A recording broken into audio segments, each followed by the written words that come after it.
کسی عزیز کا انتقال ہو جاتا ہے اسے سنت کے مطابق غسل دیا جا رہا ہے، اسے سنت کے مطابق کفن پہنایا جا رہا ہے، اسے سنت کے مطابق اب گورے غریبہ کے حوالے کیا جائے گا۔ کانوں پر اٹھا کر عزیز چلے، اپنے آپ کے اقربا دے کر چلے، جا رہے گئے سوئے قبرستان، اور ایک جو نماز پڑھنے کی جگہ مقرر اور متعین ہوتی ہے اس مقام پر لے جا کر جنازے کو رکھ دیا جاتا ہے، پیچھے کھڑے ہو گئے نماز پڑھنے کے لیے۔ مگر میں آپ سے پوچھتا ہوں میرے بھائیوں، کیا نماز جنازہ کے بعد جتنے لوگ ساتھ میں جاتے ہیں سب لوگ نماز میں شریک ہو جاتے ہیں؟ نہیں ہوتے۔ سب لوگ جماعت میں شریک ہو جاتے ہیں؟ نہیں ہوتے۔ سب لوگ شریک ہوتے ہیں؟ نہیں ہوتے۔ ایمانداری سے بتانا سب شریک ہوتے ہیں؟ نہیں، چند لوگ جماعت میں کھڑے ہو گئے، امام صاحب ہیں، اب مڑ مڑ کے دیکھ رہے ہیں، کچھ لوگ تو ایسے ہیں کہ بس وہیں جا کے وہ قبرستان والے ہی نل پہ وضو بنایا جائے گا، انہیں یہ پتہ ہی نہیں ہے کہ ہم جہاں جا رہے ہیں وہاں وضو کی بھی ضرورت پڑے گی، تو کچھ تو وضو بنا کے خیر آ گئے۔ اب چند لوگ جماعت میں کھڑے ہو گئے، باقی کا حال یہ کوئی ادھر کھڑا ہے، کوئی ادھر کھڑا ہے، کوئی ادھر کھڑا ہے۔ ایسے بھی مناظر دیکھنے میں آئے گئے کہ باپ کا جنازہ رکھا ہوا ہے اور بیٹا ہاتھ باندھ کر دور کھڑا نظر آ رہا ہے۔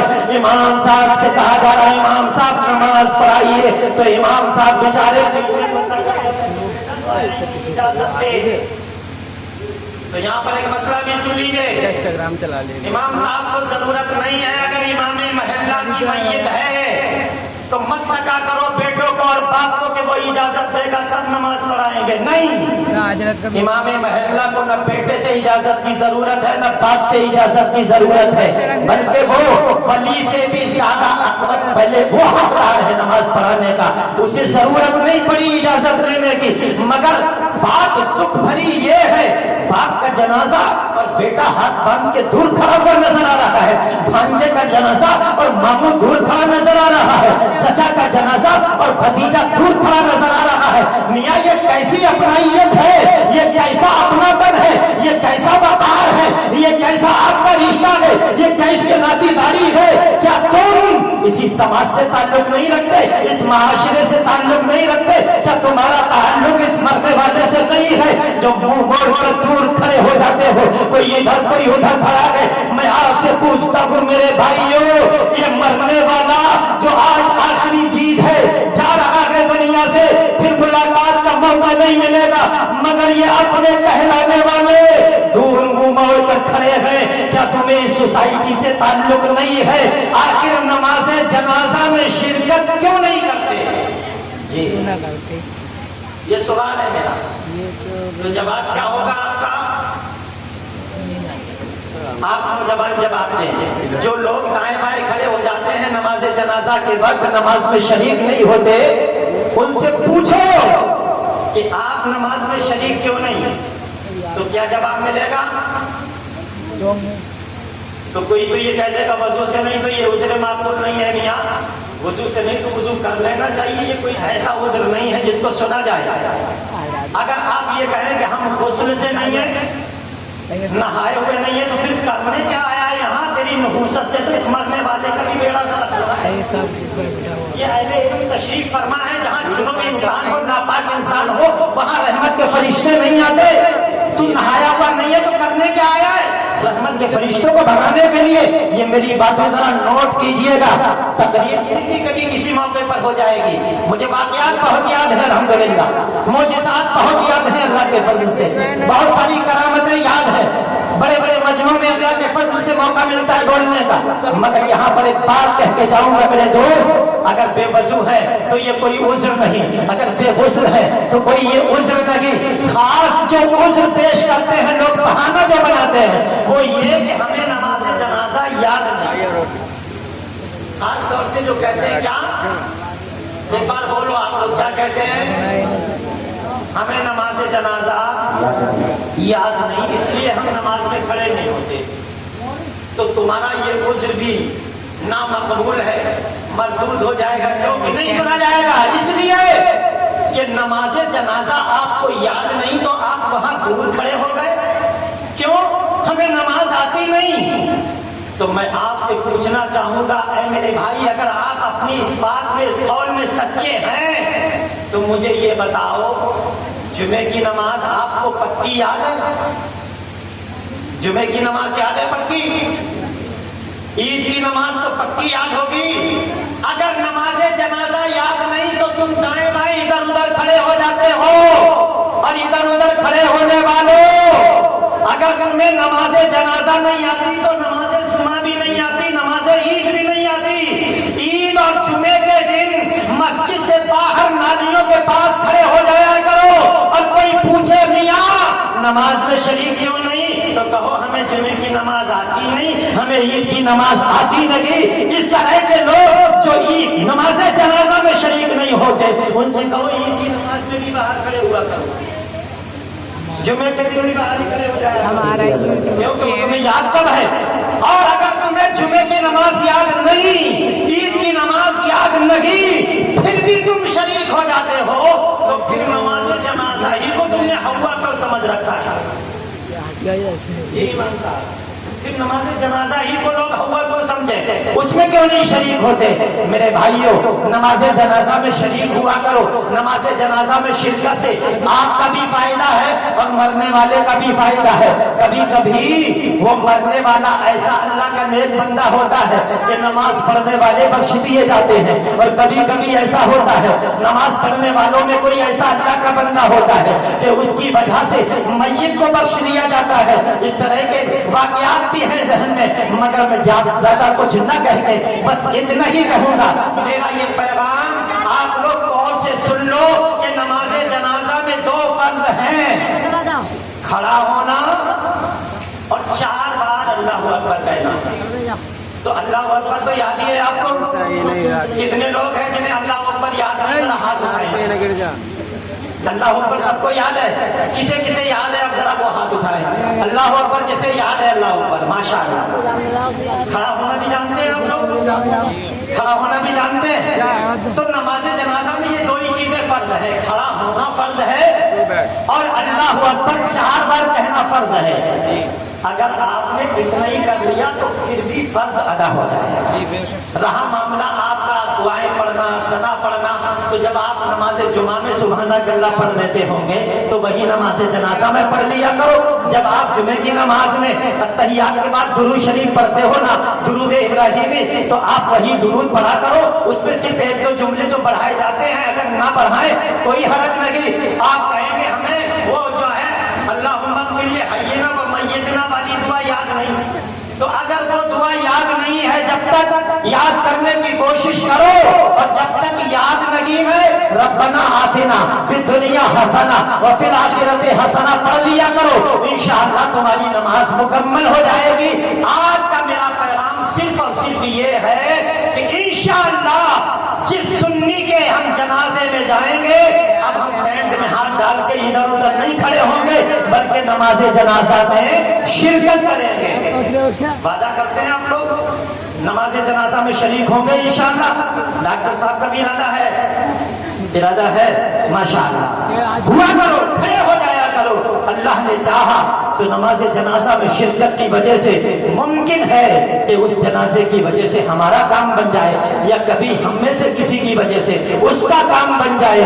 اللہ ہم سب کو مرنے سے پہلے مرنے کی تیاریاں کرنے کی توفیق عطا فرمائے۔ اور میرے نوجوانوں، اللہ رب کریم کے جے بندو، تم پیغام نبی کو سن لو کان کھول کر کے۔ حالات کتنے ہی بدلے، ماحول کتنا ہی ناسازگار ہو، تمہارے لیے کتنے ہی ناگفتہ بہی حالات کیوں نہ ہو، قسم ہے تمہیں شہید کربلا کی، تمہارا ایک ہی نعرہ ہو، ایک ہی آواز ہو، ایک ہی للکار ہو، ایک ہی پکار ہو۔ زمانہ کچھ بھی کہتا رہے، حالات کتنے کی بگڑ جائے، چاہے تمہارے خونوں سے ہولیاں کھیلی جائے، چاہے زمین جائیداد کو جوت لیا جائے، چاہے مکانوں میں آگ لگا دی جائے، چاہے ہمارے بچوں کے خونوں سے ہولیاں کیوں نہ کھیلی جائے، مگر ہمارا عزم یہ ہو، استقلال یہ ہو، ہمارا حوصلہ یہ ہو، ہمارا عزم یہ ہو کہ بلبل سے بہرحال نشے من نہ چھٹے گا، اور برقے تبا کے خوف سے گلشن نہ چھٹے گا۔ موال اگر اپنے موافق بھی نہیں گئے، سرکار مگر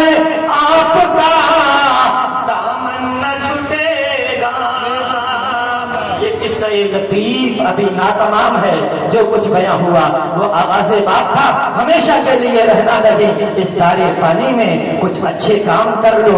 4 دن کی زندگانی میں میرے تعارف کے لیے بس اتنا کافی ہے۔ مجھے ہاشم القادری کہتے ہیں لوگ، ضلع ایڈا کا رہنے والا ہوں، مراد آباد کی سرزمین پر کوہ نور تراہے کے قریب معروف بھائی والی گلی جو خواجہ نگر کہلاتا ہے، وہاں پر بچیوں کا مدرسہ چلاتا ہوں۔ الحمدللہ اخبار کی سرزمین پر بھی 4 سال میں نے